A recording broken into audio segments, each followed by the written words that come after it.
Types of data structures के ऊपर exam में शॉर्ट क्वेश्चन आने के चांसेस बहुत ज्यादा है और इसलिए आज हम उसी का अभ्यास करेंगे। सबसे पहले हम ये समझते हैं कि डेटा स्ट्रक्चर का मतलब क्या होता है। स्पेशली जब डेटा हमारे पास बहुत ज्यादा होता है, उस डेटा को हमें ऑर्गेनाइज करना पड़ता है ताकि जरूरत आने पर उस डेटा को हम रिट्रीव कर सके इजीली। और ऐसा करने के लिए जो मैकेनिज्म हम यूज करते हैं, उस मैकेनिज्म को हम कहते हैं डेटा स्ट्रक्चर।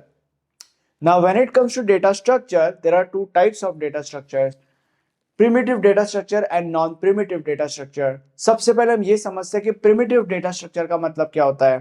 प्रोग्रामिंग लैंग्वेजेस जो बेसिक डेटा टाइप्स प्रोवाइड करते हैं, ऐसे बेसिक डेटा टाइप्स जिन बेसिक डेटा टाइप्स को कोई भी यूजर क्रिएट नहीं कर सकता क्योंकि ऑलरेडी क्रिएटेड है, तो यूजर बस इन बेसिक डेटा टाइप्स को यूज कर सकता है। ऐसे बेसिक डेटा टाइप्स को हम कहते हैं primitive data structures. For example int, float, char, etcetera etcetera etcetera. Int, float, char, etcetera ये वो बेसिक डेटा टाइप्स है जो प्रोग्रामिंग लैंग्वेजेस जैसे कि फॉर एग्जांपल सी लैंग्वेज, तो सी लैंग्वेज इन बेसिक डेटा टाइप्स को प्रोवाइड करता है। कोई भी यूजर इन बेसिक डेटा टाइप्स को क्रिएट नहीं कर सकता क्योंकि ऑलरेडी क्रिएटेड है, तो यूजर इन बेसिक डेटा टाइप्स को बस यूज करता है। तो ऐसे बेसिक डेटा टाइप्स को हम कहते हैं प्रिमिटिव डेटा स्ट्रक्चर्स। समझ लो, समझ गए। अब हम ये समझते हैं कि नॉन प्रिमिटिव डेटा स्ट्रक्चर्स का मतलब क्या होता है। Now when it comes to non primitive data structure, सबसे पहले तो हमें ये समझने की जरूरत है कि non primitive data structure is a bit more complicated as compare to primitive data structure. जब हम डिफरेंट प्रिमिटिव डेटा स्ट्रक्चर्स को कंबाइन करते हैं, तो इन डिफरेंट प्रिमिटिव डेटा स्ट्रक्चर्स को कंबाइन करने के बाद जो निकल के आता है हमारे पास, उसको हम कहते हैं non primitive data structure. Now when it comes to non primitive data structure, इसके दो टाइप्स होता है, linear data structure and non linear data structure. सबसे पहले हम ये समझते हैं कि लीनियर डेटा स्ट्रक्चर का मतलब क्या होता है। लीनियर डेटा स्ट्रक्चर का मतलब वो डेटा स्ट्रक्चर जहां पे जो हमारा डेटा है वो एक के बाद एक, एक के बाद एक, एक के बाद एक ऐसे या इस तरीके से अरेंज्ड है। अगर हमारा डेटा एक के बाद एक, एक के बाद एक, एक के बाद एक ऐसे या इस तरीके से अरेंज्ड है, तो ऐसे डेटा स्ट्रक्चर को मैं कहूंगा लीनियर डेटा स्ट्रक्चर। अब इसका एग्जाम्पल या इसके एग्जाम्पल्स मैं तुम लोग को बाद में देने वाला हूं, उसका टेंशन मत लो, बट अभी के लिए बस इतना तुम्हें समझने की जरूरत है। Now when it comes to linear data structure, इसके भी दो टाइप्स होता है, static data structure and dynamic data structure. सबसे पहले हम ये समझते हैं कि स्टैटिक डेटा स्ट्रक्चर का मतलब क्या होता है। स्टैटिक डेटा स्ट्रक्चर का मतलब वो डेटा स्ट्रक्चर जिसका मेमोरी साइज हमेशा फिक्स्ड रहता है और वो मेमोरी साइज कभी भी चेंज नहीं होता। ऐसे डेटा स्ट्रक्चर को मैं कहूंगा static data structure. For example array, stack and queue. Now when it comes to things like array, stack, queue, ये सारी की सारी चीजें मैंने यहाँ पे क्यों लिखी है। क्या मुझे पागल कुत्ते ने काटा है? Unfortunately the answer is no. I mean बचपन में एक बार काटा था to be honest, but then मैंने इंजेक्शन ले लिया था, तो इट इज सेफ टू से कि नहीं काटा है। ये सारी की सारी चीजें मैंने यहाँ पे इसीलिए लिखी है क्योंकि the subject demands me to teach you all this things which is exactly what I am gonna do baby. एक एक करके अब इन्हें हम समझते हैं और उसके बाद हम आगे बढ़ेंगे।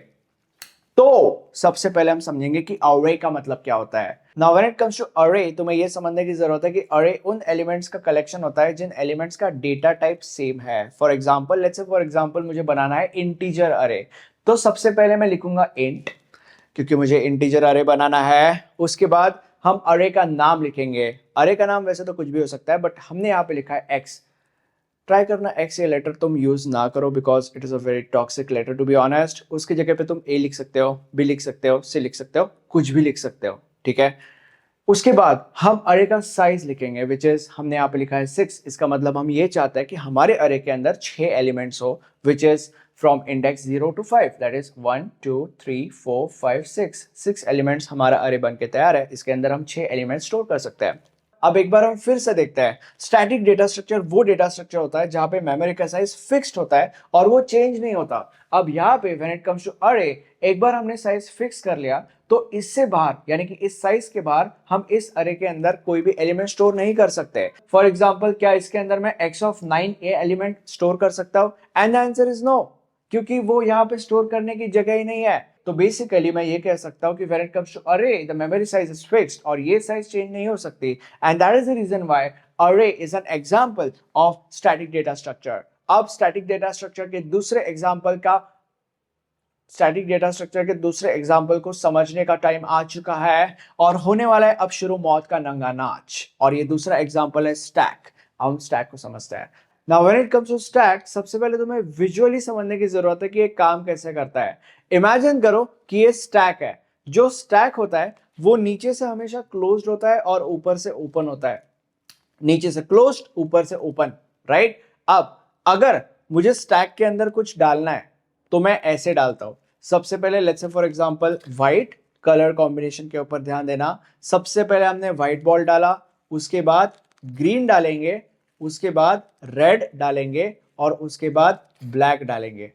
ठीक है। अब स्टैक में कोई भी स्पेस नहीं है। अब क्योंकि स्टैक में कोई भी स्पेस नहीं है इसलिए हम ऊपर से कोई भी बॉल डाल नहीं सकते। और स्टैक का साइज भी हमने 4 एलिमेंट्स तक ही फिक्स करके रखा था। ठीक है। स्टैक के अंदर कोई जगह नहीं है इसलिए ऊपर से हम कुछ भी डाल नहीं सकते। अब लेट्स से इसके अंदर के जो बॉल्स है, इसके अंदर के जो एलिमेंट्स है, इन्हें मुझे निकालना है। अब जब हमें इन बॉल्स को वापस निकालना है तो ये बॉल्स कैसे निकलेंगे? जो सबसे ऊपर का बॉल है वो सबसे पहले निकलेगा, उसके बाद जो नीचे का बॉल है वो उसके बाद निकलेगा, उसके बाद जो उसके नीचे का बॉल है वो उसके बाद निकलेगा, एंड उसके बाद जो आखिरी का बॉल है वो निकलेगा मेरे भाई। ठीक है। Now you need to understand that कि बाकी के जो छपरी यूट्यूबर्स होता है वो इतने एफर्ट्स तुम्हें चीजें समझाने के लिए नहीं लेने वाले हैं, मैंने लिए, इसलिए मैं चाहता हूं कि तुम इस लेक्चर को एक लाइक कर दो। अब हम टेक्निकली समझते हैं कि स्टैक कैसे काम करता है। Now when it comes to understanding stack technically, तुम्हें यह समझने की जरूरत है कि यहाँ पे भी सबसे पहले हमें स्टैक की साइज देनी पड़ती है। लेट्स से फॉर एग्जांपल हमने लिखा n इज इक्वल टू 4। इसका मतलब यह है कि हमारे स्टैक का जो साइज है वो होगा 4। मतलब हमारे स्टैक के अंदर 4 एलिमेंट्स बैठेंगे which would start from index 0 to index 3। First element, second element, third element, fourth element, kind of that where stuff. Okay, ये हमारा स्टैक है, नीचे से क्लोज, ऊपर से ओपन, बिल्कुल उस डब्बे की तरह, राइट। अब जब बात स्टैक पे आती है तो मैं और कुछ चीजें समझने की जरूरत है। सबसे पहली चीज, when it comes to stack there is an element called as top. Top के बारे में तुम्हें 3 चीजें समझनी है। सबसे पहली चीज, जब हमारा स्टैक कंप्लीटली एम्प्टी होता है, मतलब इसी कंडीशन में, तब टॉप का जो वैल्यू होता है वो होता है -1। नंबर 2, जैसे जैसे हम स्टैक के अंदर एक एक एलिमेंट डालते हैं वैसे वैसे टॉप का वैल्यू +1 +1 +1 से बढ़ता जाता है। इसका एक्चुअल कैसे होता है वो मैं तुम लोग को बाद में बताऊंगा, उसका टेंशन मत लो। एंड नंबर 3, इसका रिवर्स भी पॉसिबल है। मतलब जैसे जैसे हम स्टैक से एक एक एलिमेंट निकालते हैं वैसे वैसे जो टॉप का वैल्यू है वो एक एक से माइनस होते जाता है। मतलब -1 -1 -1 दैट वे स्टफ, राइट। अब ये एक्चुअल में कैसे होता है ये दिखाने से पहले स्टैक के बारे में तुम्हें और एक चीज समझने की जरूरत है, विच इज स्टैक के अंदर 2 ऑपरेशंस होते हैं, पुश और पॉप। पुश का मतलब होता है एलिमेंट्स स्टैक के अंदर डालना और पॉप का मतलब होता है एलिमेंट्स स्टैक से निकालना। ठीक है। अब हम एक्चुअल में करके देखते हैं। तो अभी सबसे पहले मैं लिखता हूं पुश 18, मतलब हम हमारे स्टैक के अंदर 18 ये नंबर पुश करना चाहते हैं तो वो पुश होगा, मतलब वो 18 जो नंबर है वो स्टैक के अंदर जाएगा। अब बिल्कुल उन बॉल्स की तरह जो उस डब्बे के अंदर गए थे, 18 जब स्टैक के अंदर जाएगा वो कहां पे जाएगा? ऑब्वियसली जो सबसे नीचे वाला डब्बा है वहां पे, तो यहाँ पे हम 18 लिख देंगे। मैंने तुम लोग को बोला था कि जैसे जैसे हम एक एक एलिमेंट स्टैक के अंदर डालते हैं टॉप का वैल्यू एक एक से बढ़ता है।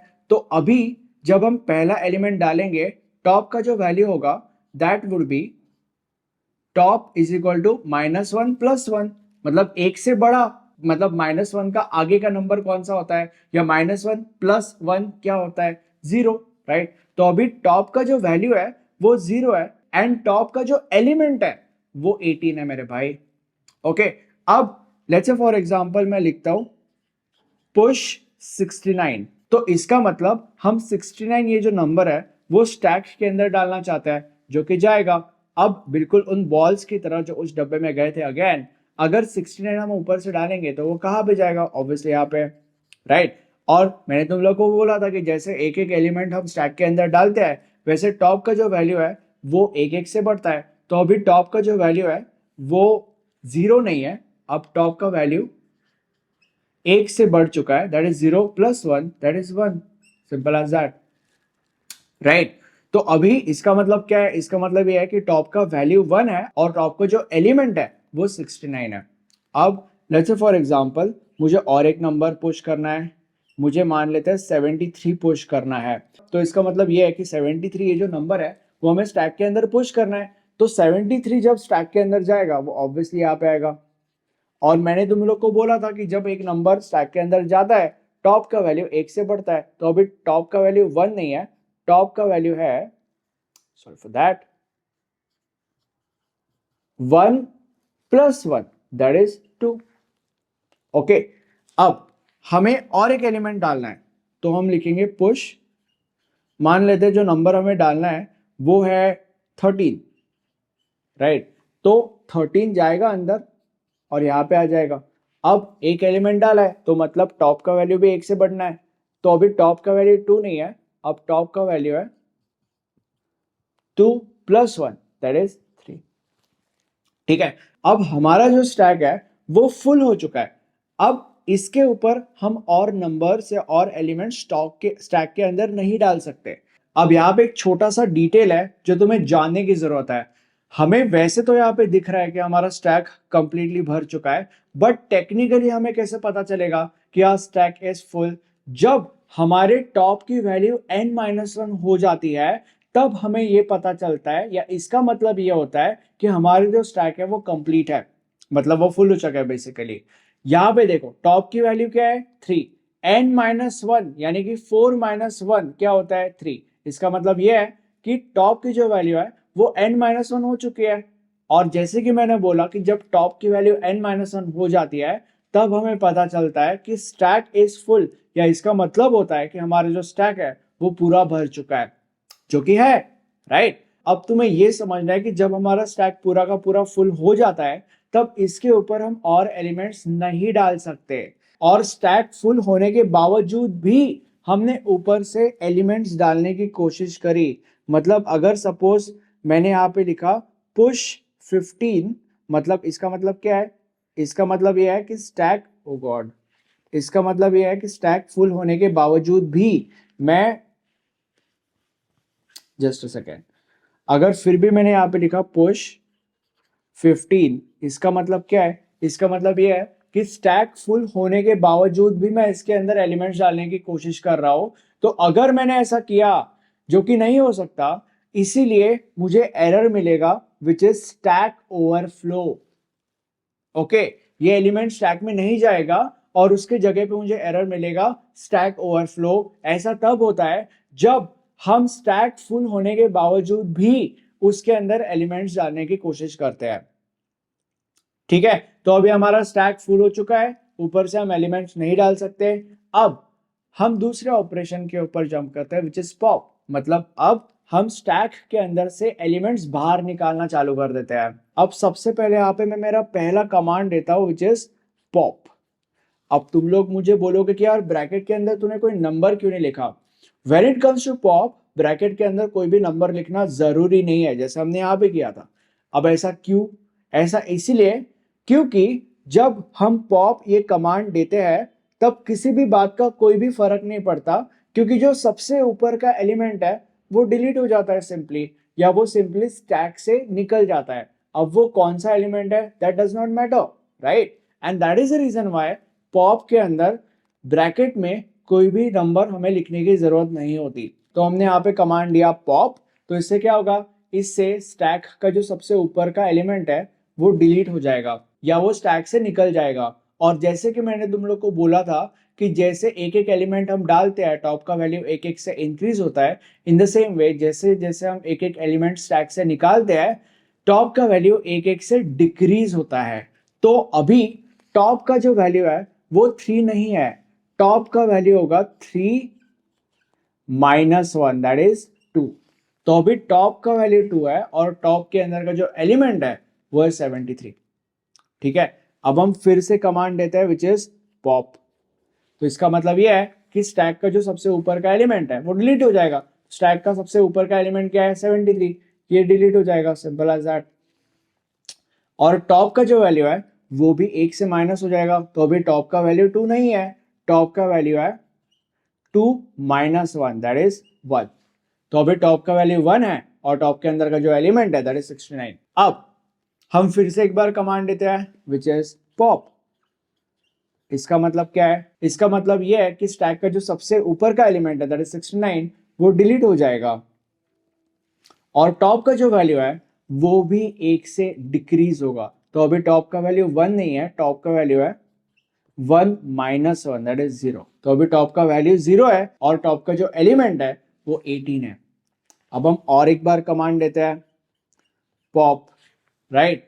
अब स्टैक का जो सबसे ऊपर का एलिमेंट है वो है 18, तो 18 जो एलिमेंट है वो डिलीट हो जाएगा और टॉप का भी जो वैल्यू है वो 1 से माइनस हो जाएगा। तो अभी टॉप का वैल्यू 0 नहीं होगा, that would B 0 minus 1 that is -1। अब वैसे हमें दिख रहा है कि स्टैक हमारा एम्प्टी है, बट हमें टेक्निकली कैसे पता चलेगा कि आज stack is empty?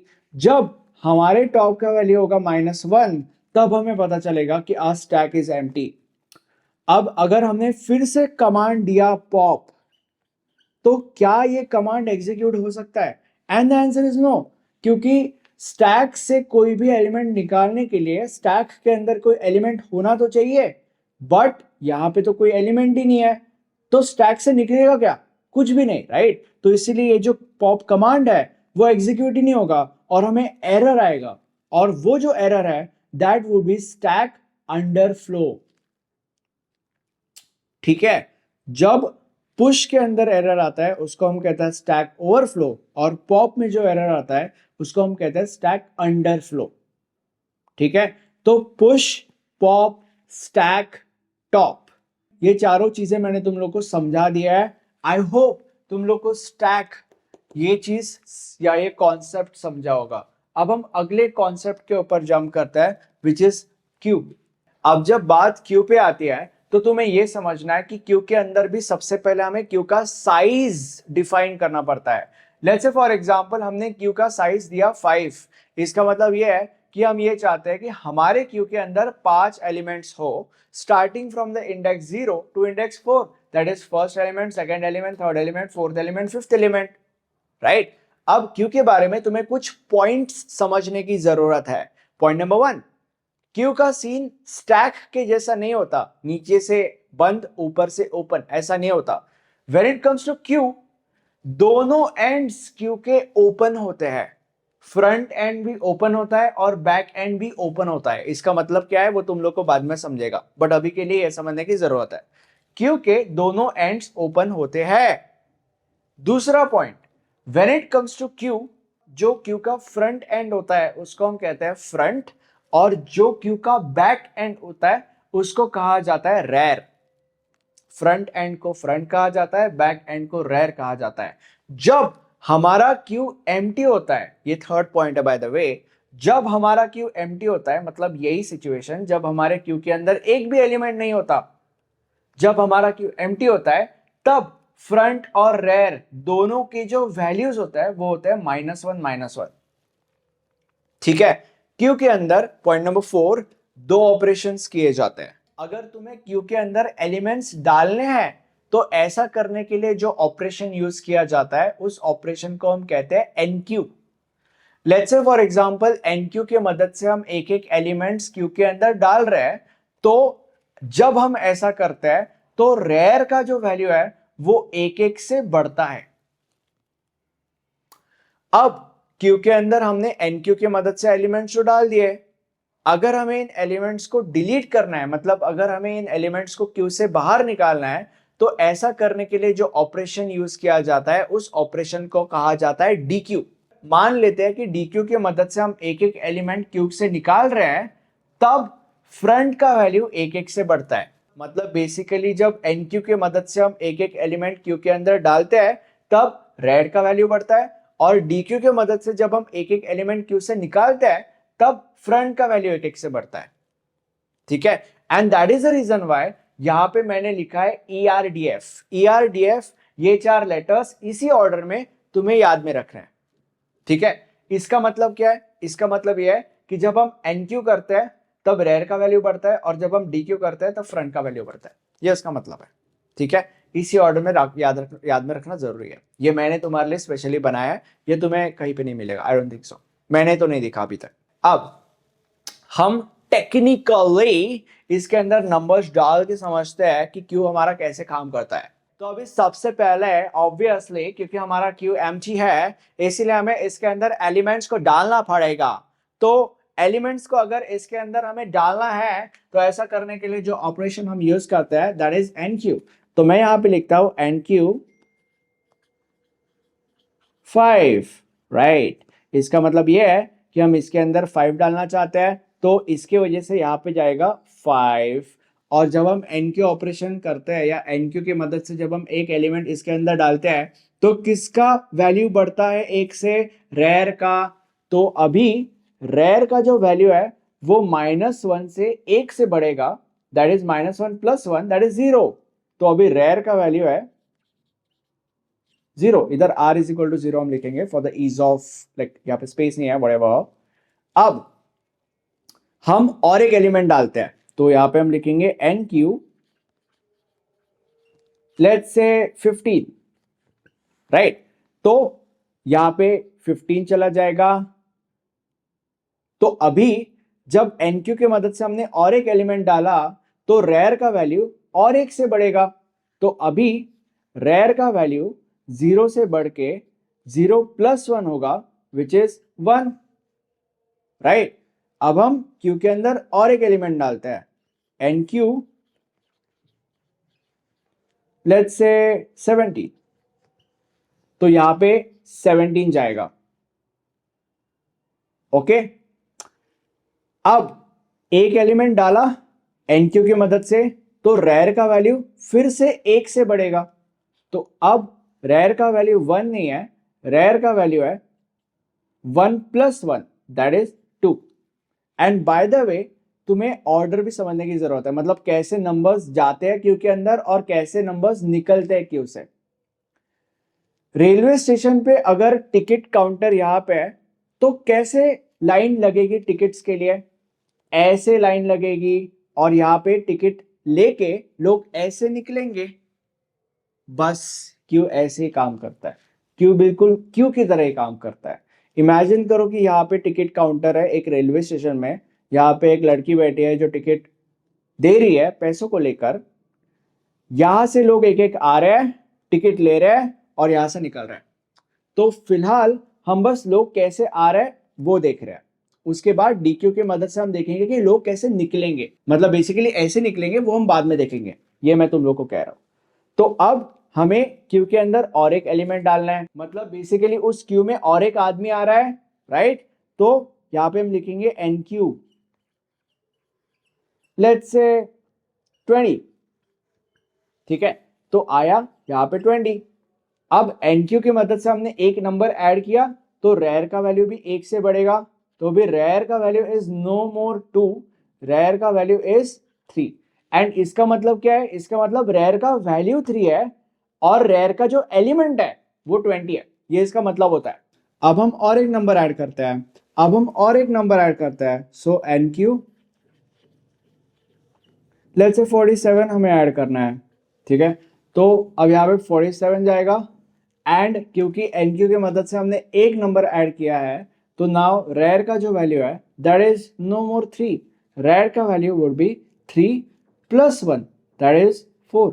Now rear का वैल्यू इज 4 एंड रेयर का जो एलिमेंट है दैट इज 47 मेरे भाई, ओके। अब हमारा जो क्यू है वो भर चुका है।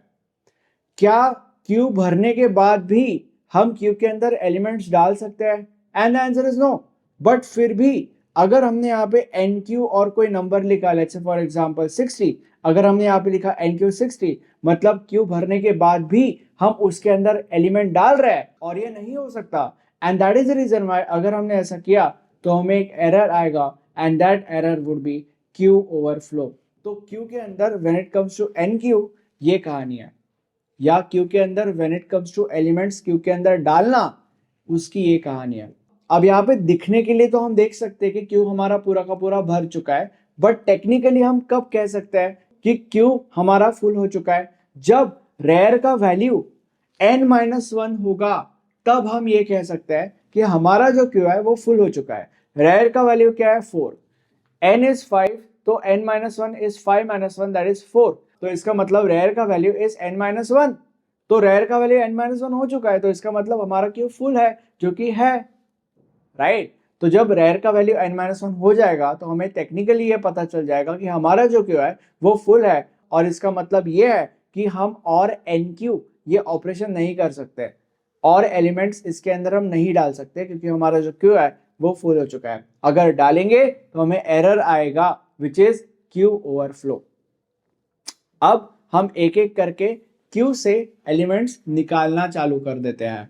अब अगर हमें क्यू से एलिमेंट्स को डिलीट करना है तो ऐसा करने के लिए जिस कमांड का इस्तेमाल हम करते हैं उस कमांड को कहा जाता है DQ। Now when it comes to DQ, तुम्हें यह समझने की जरूरत है कि ब्रैकेट के अंदर तुम्हें कोई भी नंबर लिखने की जरूरत नहीं है। अब ऐसा क्यों? ऐसा इसीलिए क्योंकि जैसे कि मैंने तुम लोग को बोला था कि यहाँ पे इमेजिन करो कि एक टिकट काउंटर है और यहाँ से लोग लाइन से आ रहे हैं और टिकट लेने के बाद यहाँ से निकल रहे हैं, तो यहाँ पे कौन से नंबर्स है वो मैटर नहीं करता।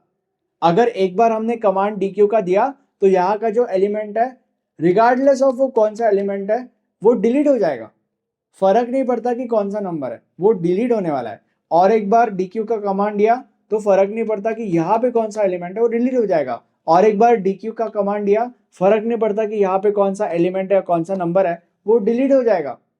ठीक है, तो फर्क ही नहीं पड़ता क्योंकि कि कौन सा नंबर है वो डिलीट ही होने वाला है। And that is the reason why when it comes to DQ bracket के अंदर तुम्हें कोई भी नंबर लिखने की जरूरत नहीं है। तो यहाँ पे हमने एक बार कमांड दिया DQ, तो अभी क्या होगा, सबसे पहले मैंने तुम लोग को बोला था कि जब हम DQ कमांड देते हैं तब फ्रंट का वैल्यू इंक्रीज होता है राइट। तो सबसे पहले फ्रंट का वैल्यू 1 से इंक्रीज होगा।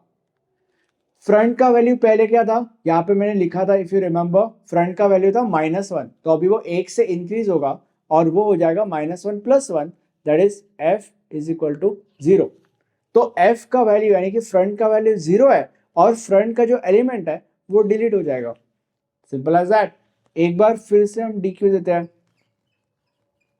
अब DQ ये कमांड देने के बाद फ्रंट का वैल्यू फिर से इंक्रीज होगा। नाउ फ्रंट का value is no more 0, it is 0 + 1 that is f is equal to 1, and front का जो एलिमेंट है वो डिलीट हो जाएगा।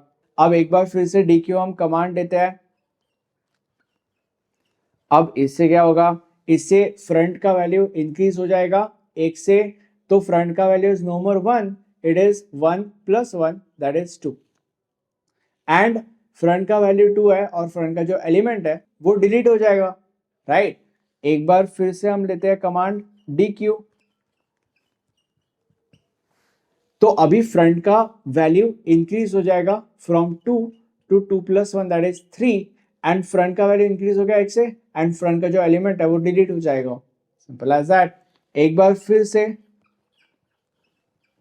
DQ कमांड दिया जाएगा, फ्रंट का वैल्यू इंक्रीज होगा that is f is equal to 3 + 1 that is 4, and front का जो एलिमेंट है वो डिलीट हो जाएगा मेरे भाई। अब तुम्हें यह समझने की जरूरत है कि क्यू के अंदर के सारे एलिमेंट्स डिलीट हो चुका है। अब अगर क्यू के अंदर कोई एलिमेंट ही नहीं है तो हम DQ ऑपरेशन नहीं कर सकते, क्योंकि DQ यूज किया जाता है क्यू के अंदर के एलिमेंट्स को डिलीट करने के लिए।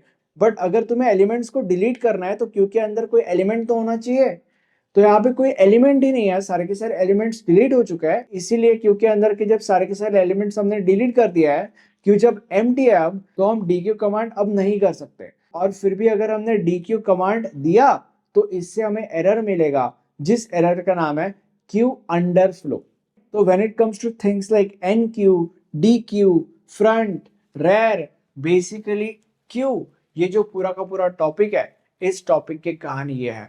अब अभी तक हम लोग स्टैटिक डेटा स्ट्रक्चर का अभ्यास कर रहे थे और स्टैटिक डेटा स्ट्रक्चर के एग्जांपल्स पढ़ रहे थे। नाउ हम डायनामिक डेटा स्ट्रक्चर क्या होता है वो देखेंगे, बट उससे पहले तुम्हें यह समझने की जरूरत है कि एग्जाम में इस टॉपिक के ऊपर एक क्वेश्चन आने के चांसेस बहुत ज्यादा है, और अगर ऐसा हुआ तो क्या तुम ये सारी की सारी चीजें एक्सप्लेन करते बैठोगे?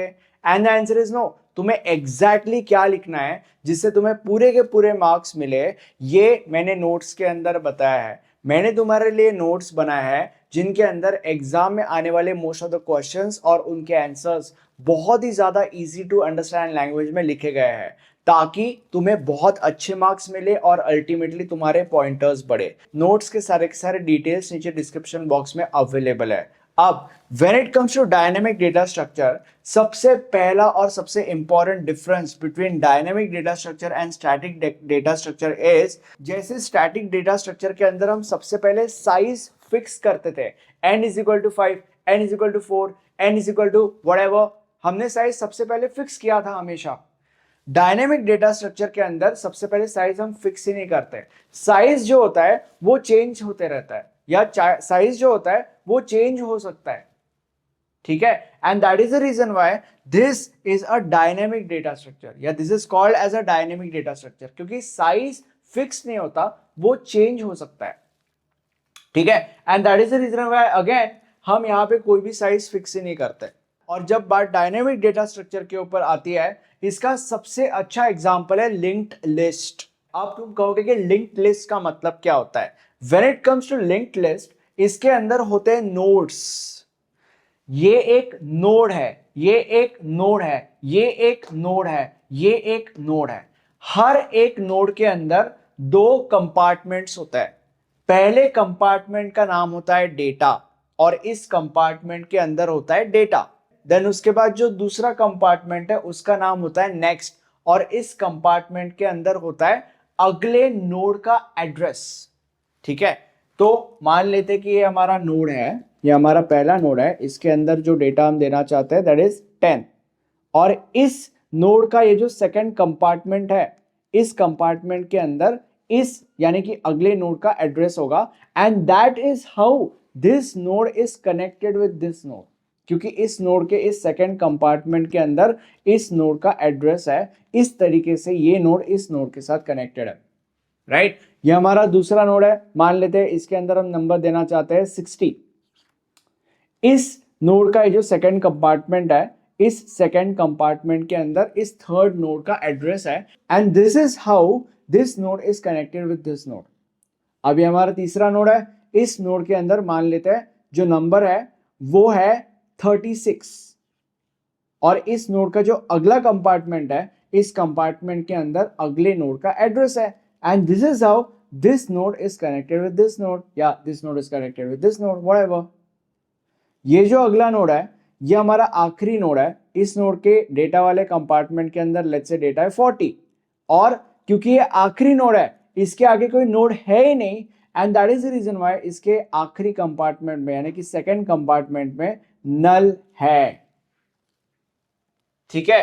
तो ये जो स्ट्रक्चर बनता है, इस स्ट्रक्चर को हम कहते हैं linked list. Now when it comes to linked list, एक मैजिकल चीज है यहाँ पे, या एक मैजिकल चीज है जो तुम्हें समझने की जरूरत है, और वो ये है कि लिंक्ड लिस्ट के अंदर हम कितने भी नोड्स, कितने भी नंबर्स ऐड कर सकते हैं, और वो कहीं से भी ऐड कर सकते हैं। दूसरी मैजिकल चीज ये है कि लिंक्ड लिस्ट के अंदर हम कितने भी नोड्स डिलीट भी कर सकते हैं और कहीं से भी डिलीट कर सकते हैं। अब मैं तुम लोग को दोनों के एक एक एग्जांपल्स दूंगा, क्योंकि आगे आने वाले लेक्चर्स के अंदर हम इसके ऊपर और ज्यादा गहराई में जाकर अभ्यास करने वाले हैं, तो उसका टेंशन मत लो। अभी के लिए एक एक एग्जांपल ही तुम्हें समझने की जरूरत है। मान लेते हैं कि हमारे पास एक नोड है, दैट इज हमने एक नोड बनाया है मान लेते हैं, और इस नोड का जो डेटा वाला कंपार्टमेंट है इसके अंदर डेटा है 17, इसके अंदर एक नंबर है विच इज 17, और इस नोड को हमें इन दो नोड्स के बीच में लाना है। इस नोड को हमें इन दो नोड्स के बीच में ऐड करना है, तो वो हम कैसे करेंगे? What are we gonna do is, इस नोड का ये जो सेकंड कंपार्टमेंट है, इस कंपार्टमेंट के अंदर हम इस नोड का एड्रेस ऐड करेंगे। जब इस नोड के सेकंड कंपार्टमेंट के अंदर इस नोड का एड्रेस ऐड किया जाएगा, तब ये नोड इस नोड को थोड़ी पॉइंट करेगा, तब ये नोड इस नोड को पॉइंट करेगा मेरे भाई, और इस नोड के सेकंड कंपार्टमेंट के अंदर हम इस नोड का एड्रेस ऐड कर देंगे। अगर हमने इस नोड के सेकंड कंपार्टमेंट के अंदर इस नोड का एड्रेस ऐड किया, तो ये जो नोड है वो इस नोड को पॉइंट करेगा। तो इन दोनों नोड्स के बीच में हमने इस नोड को ऐड कर दिया, simple as that. And let's say for example हमें ये नोड, आखिरी नोड डिलीट कर देना है। तो how are we gonna do it? हम सिंपली क्या करेंगे, हम सिंपली इस नोड का ये जो सेकंड कंपार्टमेंट है, इस कंपार्टमेंट के अंदर नल लिख देंगे, तो वो इस नोड को पॉइंट ही नहीं करेगा, क्योंकि यहाँ पे हमने नल लिखा तो इसका मतलब इस कंपार्टमेंट के अंदर कोई भी एड्रेस है ही नहीं। तो ये नोड क्यों इस नोड को पॉइंट करेगा? ये नोड इस नोड को पॉइंट करेगा ही नहीं, तो ये डिलीट हो गया नोड। तो बस हमारे पास ये 4 नोड्स बचे हैं। तो basically when it comes to linked list, हम नंबर्स या नोड्स कहीं पे भी ऐड कर सकते हैं एंड हम नंबर या नोड्स कहीं से भी डिलीट कर सकते हैं। This is the magic of linked list, and that is also the reason why this is a good example of dynamic data structure. Now you need to understand that कि अभी तक हम एक तरीके से लीनियर डेटा स्ट्रक्चर के सारे examples देख रहे थे। अब हम नॉन लीनियर डेटा स्ट्रक्चर क्या होता है वो देखते हैं। सबसे पहले तुम्हें ये समझने की जरूरत है कि ये जब सब सारे के सारे एग्जांपल्स हम देख रहे थे, तब तुमने एक पैटर्न नोटिस किया होगा। एक एलिमेंट के बाद दूसरा एलिमेंट, दूसरे एलिमेंट के बाद तीसरा एलिमेंट, तीसरे एलिमेंट के बाद चौथा एलिमेंट, ऐसे भी एक एलिमेंट के बाद दूसरा एलिमेंट, दूसरे एलिमेंट के बाद तीसरा एलिमेंट, तीसरे एलिमेंट के बाद चौथा एलिमेंट, ऐसे हो रहा था। मतलब लीनियरली चीजें हो रही थी, right? But non linear data structure के अंदर इसका एग्जैक्टली अपोजिट है। यहां पे एक एलिमेंट एक या एक से ज्यादा एलिमेंट्स के साथ कनेक्ट हो सकता है, ठीक है? वहां पे एक एलिमेंट के साथ ही कनेक्ट हो सकता था, फिर वो एलिमेंट किसी और एक ही एलिमेंट के साथ कनेक्ट हो सकता था, फिर वो एलिमेंट किसी एक ही एलिमेंट के साथ कनेक्ट हो सकता था, horizontally, vertically, that does not matter. But यहां पे एक एलिमेंट एक या एक से ज्यादा एलिमेंट्स के साथ कनेक्ट हो सकता है, and that is the reason why this is a non linear data structure. Now when it comes to non-linear data structure, इसके दो बहुत अच्छे एग्जांपल्स हैं हमारे पास। पहला एग्जांपल है tree and second example is graph. Now when it comes to tree, जो data है वो स्टोर होता है नोड्स के हेल्प से। जो सबसे पहला नोड है उसको हम कहते हैं रूट नोड, और फिर रूट नोड से अलग अलग नोड्स कनेक्ट होते रहते हैं, या रूट नोड से अलग अलग नोड्स कनेक्ट होते जाते हैं, एंड एक हायरार्किकल स्ट्रक्चर बनता है, और इसको हम कहेंगे ट्री। तो ट्री में ये होता है। एंड बाय द वे, इन सारे के सारे टॉपिक्स को हम गहराई में आगे आने वाले लेक्चर्स के अंदर डिस्कस करने वाले हैं। तो अभी अगर आपको कुछ भी नहीं समझ रहा है, दैट इज टोटली फाइन, कोई प्रॉब्लम नहीं है, तब हम वापस समझने वाले हैं, तो उसका टेंशन नहीं है, ठीक है? तो बेसिकली ये ट्री है। Now what about graph? Now when it comes to graph, यहाँ पे भी जो डेटा है वो नोड्स के हेल्प से स्टोर किया जाता है। एंड ग्राफ की खास बात यह है कि यहाँ पे सर्क्यूलर सा स्ट्रक्चर या सर्क्यूलर से स्ट्रक्चर्स बनते हैं, and this type of data structure is what we call as graph.